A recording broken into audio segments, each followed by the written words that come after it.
안녕하세요. 책 읽는 생각부자입니다. 오늘은 조 디스펜자의 당신이 플라시보다를 소개해드리려고 합니다.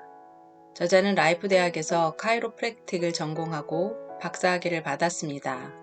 대학원에서 신경학, 신경과학, 뇌의 기능과 화학, 세포생물학, 노화와 장수의 문제들을 연구했습니다. 신이형과학, 양자역학, 후성유전학 등 최신 과학을 이용해 질병을 치료하고 우리 안에 무한하고 놀라운 능력을 활용해 더욱 행복하고 만족스러운 삶을 창조하는 방법을 열정적으로 탐구해 오고 있습니다. 워크숍을 통해 뇌전도 측정기로 참가자들의 뇌파 상태를 측정하고 이를 수학적, 통계적으로 분석해 명상 전후의 다른 뇌파의 패턴이 우리의 생각과 느낌과 감정과 행동과 어떤 관련이 있는지를 탐구합니다. 저서로는 당신도 초자연적이 될 수 있다. 브레이킹, 꿈을 이룬 사람들의 뇌가 있습니다. 저자는 23살의 젊은 나이에 척추뼈가 6개 부러지는 사고를 겪었지만 수술이나 어떤 치료도 없이 자신의 의식과 의지만으로 3개월여 만에 정상인으로 돌아오는 기적을 이루어냅니다. 하지만 그는 그것은 기적이 아니라 플라시보 효과를 일으키는 모든 생물학적, 신경학적 장치들을 이미 우리가 갖고 있다는 사실을 몸소 보여준 것 뿐이라고 생각합니다. 과학과 영성을 결합하고자 하는 그의 열정은 그 후로 30년 동안 이어져 오고 있습니다. 놀랍고도 신비로운, 하지만 그의 말처럼 우리 모두가 가지고 있는 우리만의 플라시보 세계로 들어가 보겠습니다. 플라시보의 간략한 역사. 절박한 상황이 절박한 행동을 부른다는 말이 있습니다. 하버드 출신 미국인 외과의사 헨리 비처가 제2차 세계대전 당시 전장에 있을 때 몰핀이 부족했습니다. 전쟁 말미라 드문 상황은 아니었지만 심하게 부상당한 병사를 한 명 수술해야 했습니다. 진통제 없이 수술했다가는 심장 쇼크로 죽을 수도 있었는데 그럼 다음에 얼마나 끔찍한 일이 이어질지 생각하기도 싫었습니다. 망설일 새도 없이 간호사 한 명이 주사기에 식염제를 채우고 마치 몰핀인 양 병사에게 주사했습니다.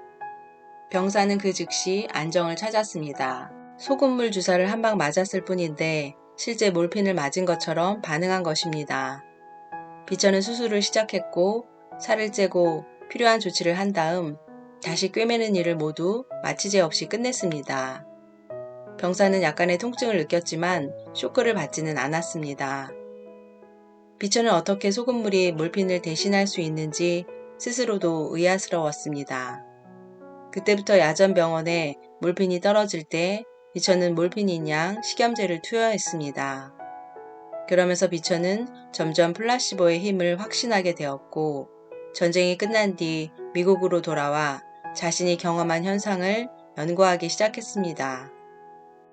1955년 비처는 미국 의학협회 저널에 15개의 연구에 대한 임상심리를 게재해 역사에 큰 업적을 남겼습니다.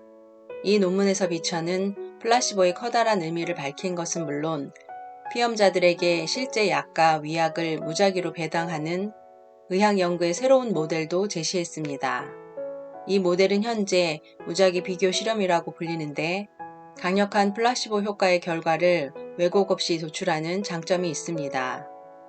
1970년대 말 획기적인 한 연구에서 플라시보가 진짜 약처럼 엔돌핀, 즉 우리 몸이 만들어내는 천연치료제 분출을 촉발할 수 있음이 처음으로 확인되었습니다. 이 연구에서 샌프란시스코 캘리포니아 대학의 존 레빈 박사는 사랑니를 제거한 40명의 치과 환자들에게 진통제 대신 플라시보를 주었습니다. 정말로 고통을 없애줄 진통제를 받았다고 생각했기 때문에 환자들은 통증이 완화되었다고 보고했습니다. 이 연구는 피험자들이 마음속으로만 통증 완화를 경험하는 것이 아니라 실제 몸으로도 경험을 보여준 것이라는 점에서 플라시보 연구 역사에서 하나의 중대한 사건이 되었습니다. 2010년 사람들이 자신이 플라시보를 복용하고 있다는 걸 알 때조차 그 효과가 나타난다는 사실을 보여준 하버드의 테드 캅처크 의학 박사의 파일럿 연구는 플라시보 역사에 새롭고 놀라운 전환점을 마련해 주었습니다. 이 연구에서 가민성 대장 증후군 IBS 환자 40명에게 플라시보를 주었습니다. 모든 환자는 분명히 위약이라고 씌어있는 약병을 받았고 그 약이 설탕약 같은 양리적으로 비활성인 물질로 만들어진 위약으로 채워져 있으며 이 위약이 심심상관자가 치유 과정을 통해 IBS를 크게 호전시킬 수 있음이 임상 결과 드러났다는 말을 들었습니다. 비교 그룹인 또 다른 40명의 IBS 환자 그룹은 아무런 약도 받지 않았습니다. 3주 후 플라시보를 복용한 그룹이 아무런 치료도 받지 않은 그룹보다 병증이 2배나 호전된 것으로 나타났습니다. 두 그룹 간 차이는 IBS 약 중 가장 좋은 것으로 한 실험 결과와 비슷한 것이었습니다. 인간의 몸이 그렇게 진통제를 자체 제조하면서 스스로를 위한 약국처럼 기능한다면 우리 안에 저장되어 있는 치유에 좋은 화학 물질들을 무한대로 자체 제작한 천연약들을 필요할 때마다 가져다 쓸 수 있지 않을까요? 의사가 처방한 약과 똑같은 약, 아니 어쩌면 그보다 더 나은 약 말입니다. 이런 연구들이 보여주듯이 우리는 자각만으로도 우리 몸과 건강에 중요한 물리적 효과를 일으킬 수 있습니다. 우리가 배우는 것, 우리가 경험한 것을 설명하는 데 사용되는 말들, 우리에게 주어진 설명에 우리가 의미를 부여하는 방식, 이 모두가 우리의 의도에 영향을 줍니다. 그리고 대단한 의도를 가지고 어떤 일을 한다면 우리는 더 나은 결과를 얻게 됩니다. 요지는 당신이 무엇을 하고 있으며 왜 하고 있는지 더 많이 알수록 어떻게 할 것인지가 더 쉬워지고 더 효과적이 된다는 것입니다. 뇌 속의 플라시보 효과. 우리가 진정으로 존재 상태를 바꿀 때 우리의 몸은 새로운 마음에 반응할 수 있습니다. 존재 상태를 바꾸는 일은 생각을 바꾸는 일로 시작할 수 있습니다.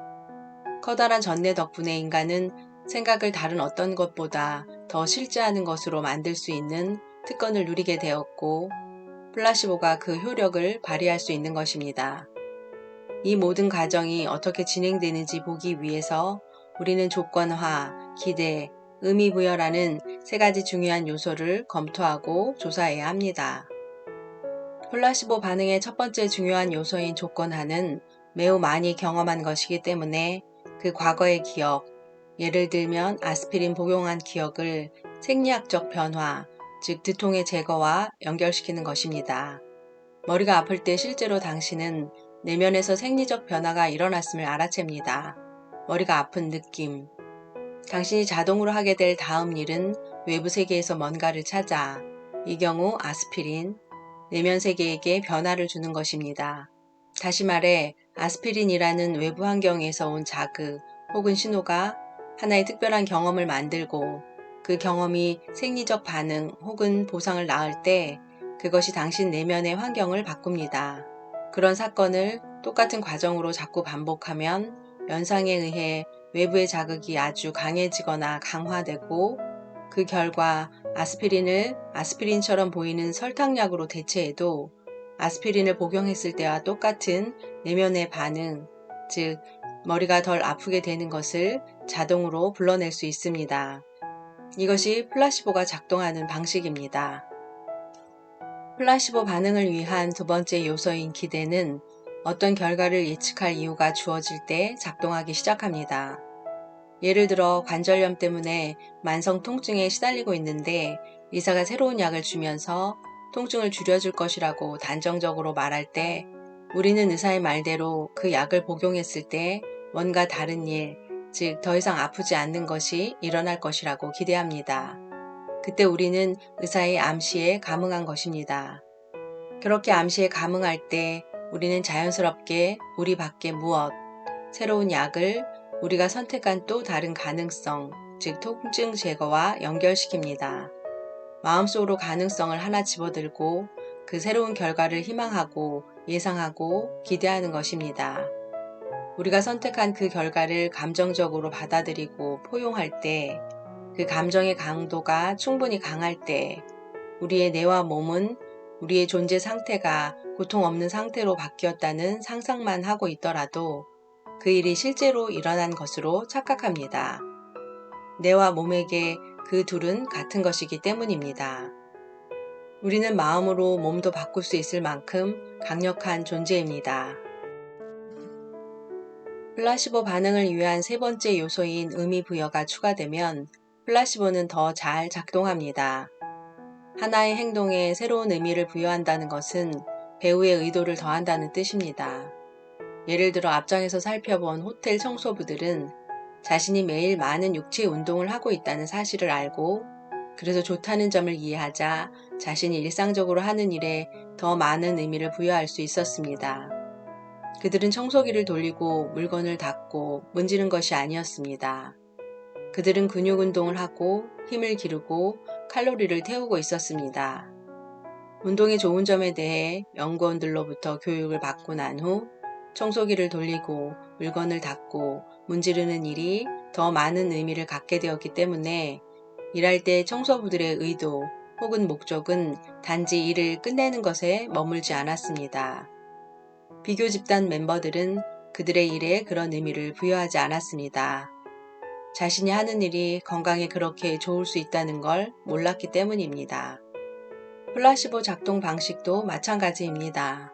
특정한 물질, 과정 혹은 수술이 효과가 있다는 말을 들음으로써 그에 대해 믿음이 더 커지면 커질수록 건강을 회복하고 더 나아질 거라는 생각에 반응할 가능성도 더 커집니다. 다시 말해 내면의 환경을 바꾸기 위해 외부에 있는 사람이나 장소, 물건과의 경험에 더 많은 의미를 부여할수록 생각만으로 내면의 상태를 의도적으로 바꿀 수 있는 가능성이 더 커집니다. 간단히 말해 원인에 대한 믿음이 클수록 결과가 좋아진다는 얘기입니다. 우리는 습관의 산물입니다. 우리는 하루에 6에서 7만 가지 생각을 하고 그 생각의 90%가 어제의 생각들입니다.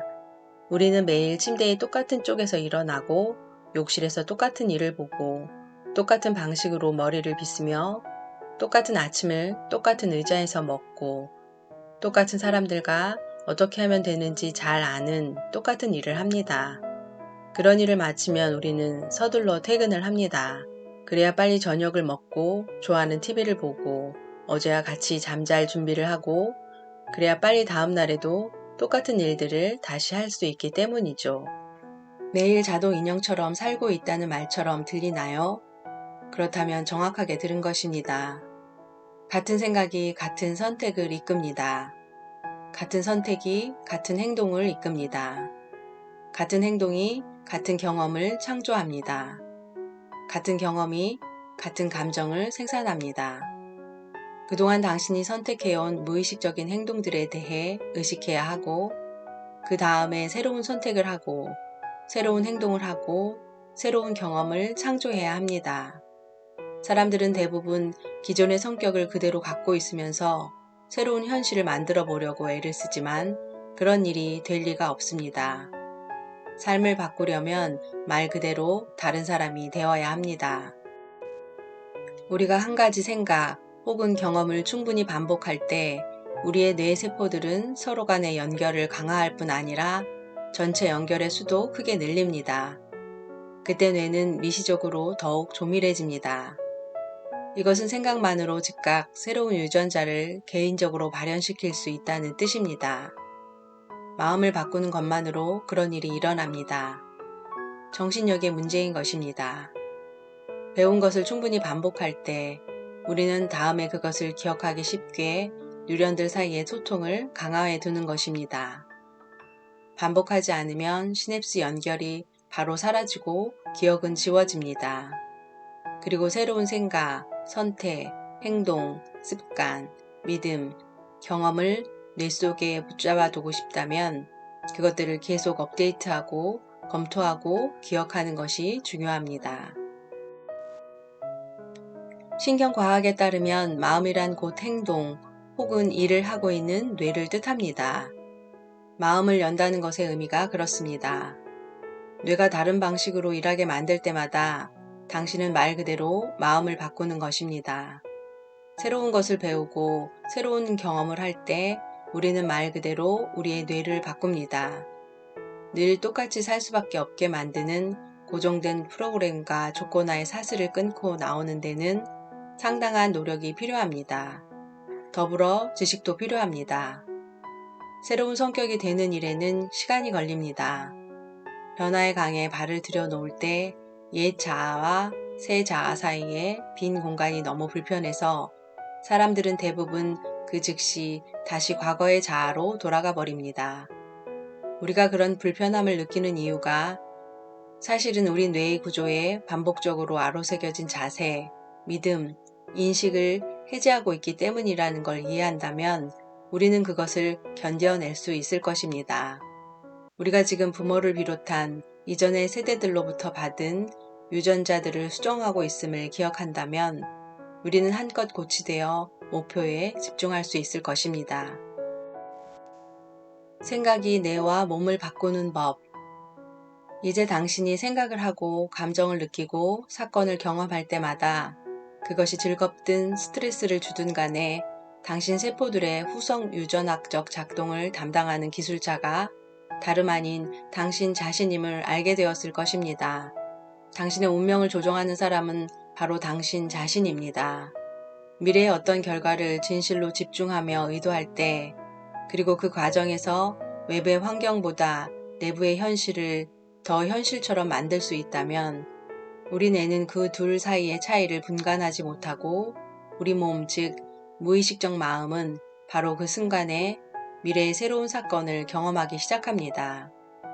그리고 그 상상 속 미래의 사건을 준비하기 위해 새로운 유전자에게 새로운 방식으로 신호를 보냅니다. 당신이 원하는 선택과 행동과 경험의 그 새로운 시리즈를 머릿속에서 충분히 반복하여 거듭해서 같은 마음을 생산하면 당신의 뇌는 그 경험을 실제로 일어난 것처럼 보려고, 즉 그 경험이 일어난 때의 마음으로 보려고 새로운 신경회로를 구성하면서 물리적으로도 바뀌기 시작합니다. 당신은 플라시보에 반응하는 사람들과 똑같이 그렇게 생각만으로 후성 유전학적 변이들을 만들어냅니다.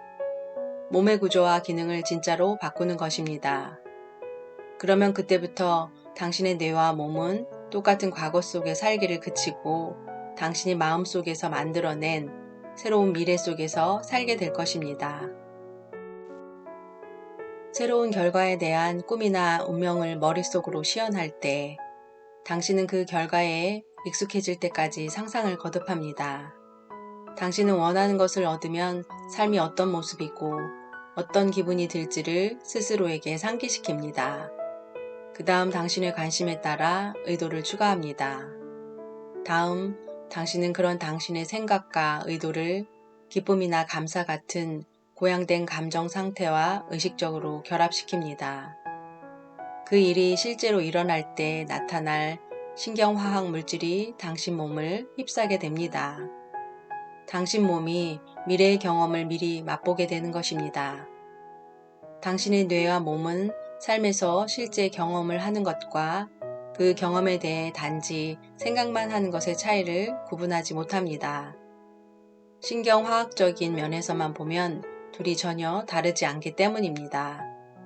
따라서 당신의 뇌와 몸은 현재 그 새로운 경험을 실제로 하고 있다고 믿기 시작합니다. 앞에서 설명한 신경 가소성 덕분에 당신 뇌 속의 회로들은 당신이 머릿속으로 시연하는 것을 반영하기 위해 스스로를 재조직하기 시작합니다. 당신이 계속해서 강력하고 긍정적인 감정으로 그 새로운 생각들을 하고 머릿속 이미지들을 그려간다면 당신의 마음과 몸은 하나가 되어 일하게 되고 당신은 곧 새로운 존재 상태에 있게 됩니다. 당신은 문화적 경험에 기반한, 그러니까 사실이 아닐 수도 있는 믿음을 개인적으로 얼마나 가지고 있나요? 믿음을 바꾸는 것은 어렵지만 그렇다고 불가능하지도 않습니다. 이 모든 일을 다 하기에는 시간이 절대적으로 부족해 라고 생각하고 느끼는 대신 나는 시간에 얽매이지 않아, 난 다 해낼 거야 라고 생각하고 느낀다면 어떤 일이 일어날까요? 우주가 나를 반대하고 있어 라고 믿지 말고 우주가 친절하게도 나를 위해 움직이고 있어 라고 믿으면 어떨까요?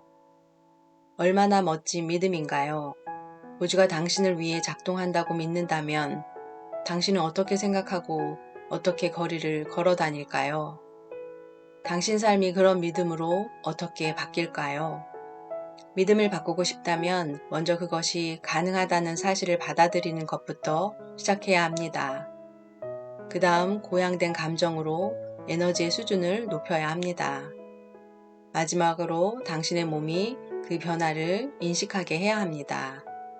그리고 그때 진짜 변화가 일어납니다.